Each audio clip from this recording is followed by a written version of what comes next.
Cowboys fans need to hear, especially right now, given everything that we're going through with watching this defense, is he's coming along. He's coming of age. It's a second-year guy who missed all of the important reps in the offseason, the most important offseason of his career, and he still looks like this. Okay, so even yes, there are lows. There are still low moments. There are mistakes. There are mishaps. Those will continue to come. But this is a pro becoming a pro, a guy who has rebuilt his body, and a dude who is only scratching the surface. This dude missed most of the most important reps of his career. Year 2 in the offseason, in training camp, he gets hurt. And he comes out and starts week 1 against Philly, and he's looked pretty damn good. He's looked like a completely different player ever since that moment, despite missing all those significant reps. Couple penalties in this particular game. Couple pressures still. Those are still going to come. But you see, when he gets off balance, which is much fewer and farther between than it was last year, he's able to recover quickly. And guys aren't moving him anymore. He is the aggressor, and he is the mover. And he seems to just have a much more confident understanding of what he is being tasked with as an offensive lineman. This system, of course, being next to an all-pro like Tyler Smith certainly helps. But we broke down the conviction in his voice and the look in his eye, the sports psychology when he was asked the difficult questions, and he said he had an honest conversation with himself. And that so far is panning out. All right, here, strong strike. Guy gets him off balance just a little bit, but he's able to instantly plant and get right back in to the fight where he needed to be.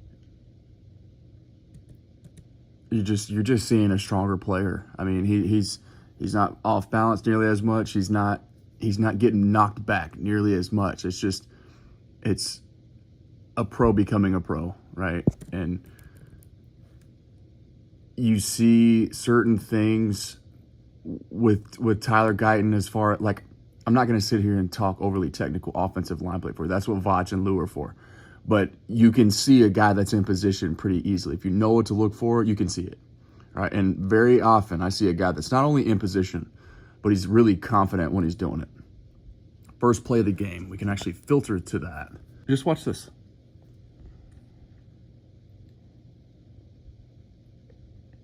That's the guy that's ready for war, man. Yes, did he give up pressures? Yes. The pressures are going to come still. The penalties even are going to come at times, right? It's a guy that's still coming of age. It's the maturation process right before our very eyes. This dude missed most of the most important reps of his career. Year 2 in the offseason, in training camp, he gets hurt, and he comes out and starts week 1 against Philly, and he's looked pretty damn good. He's looked like a completely different player ever since that moment, despite missing all those significant reps in the offseason, dealing with that injury. Now, as for how do you replace this dude, T-Book, you don't. You just don't. Like, once again, let's filter to the end of the game. We'll go rush, scroll down. Want to say it was somewhere right around here. Just getting in an absolute, okay, next play. It's a dogfight with Shamar Turner. This is actually the play right here where he gets rolled up on. Okay, 3 to 4 weeks is the expected timetable with the high ankle sprain.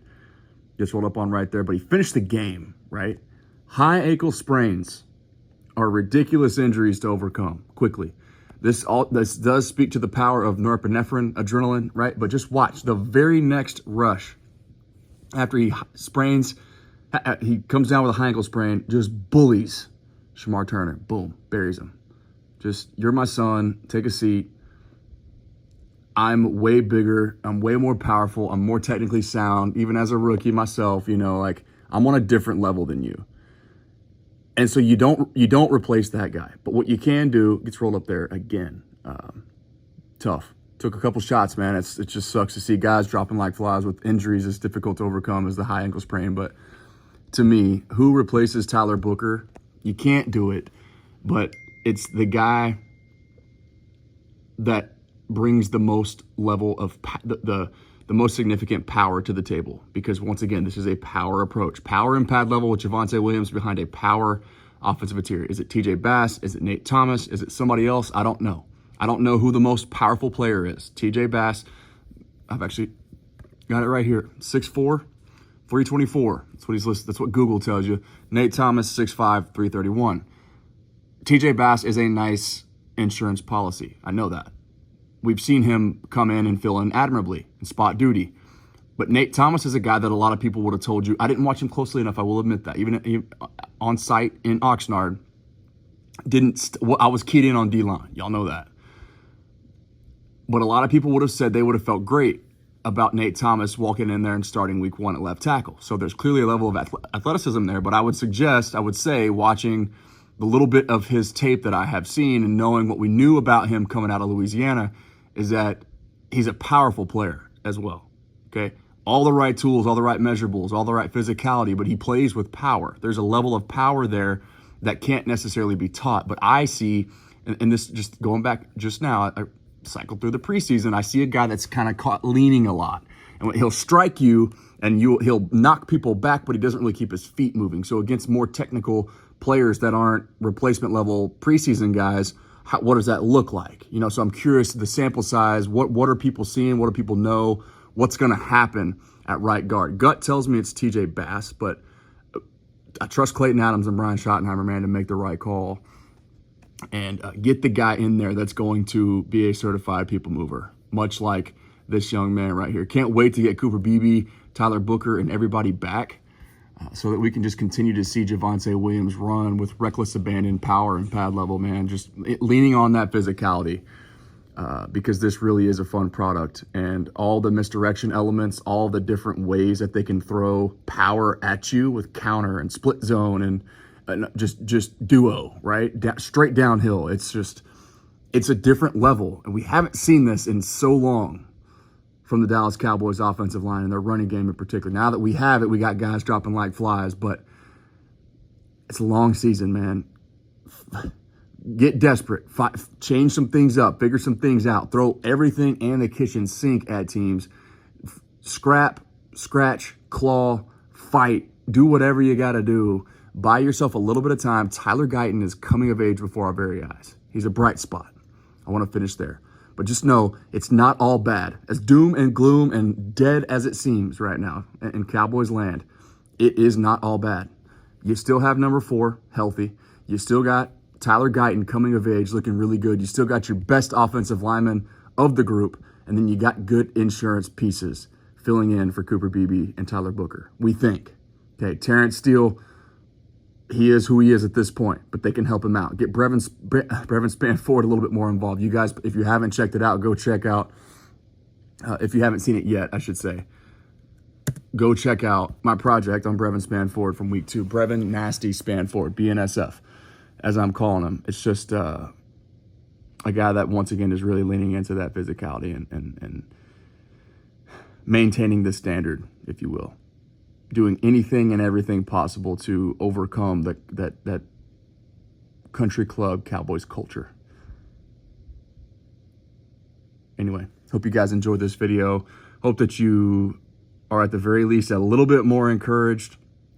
It's tough to deal without CeeDee Lamb, without 2 of your 3 interior power players on the O-line, but man, you got an entire week to plan around CeeDee Lamb's absence. It looks a little bit different. You'll see different elements of Kevontae Turpin. You'll see different things being asked out of George Pickens. They will have a better plan, a better approach to deal without him. Once again, that's a guy that you cannot replace, but you can find other ways.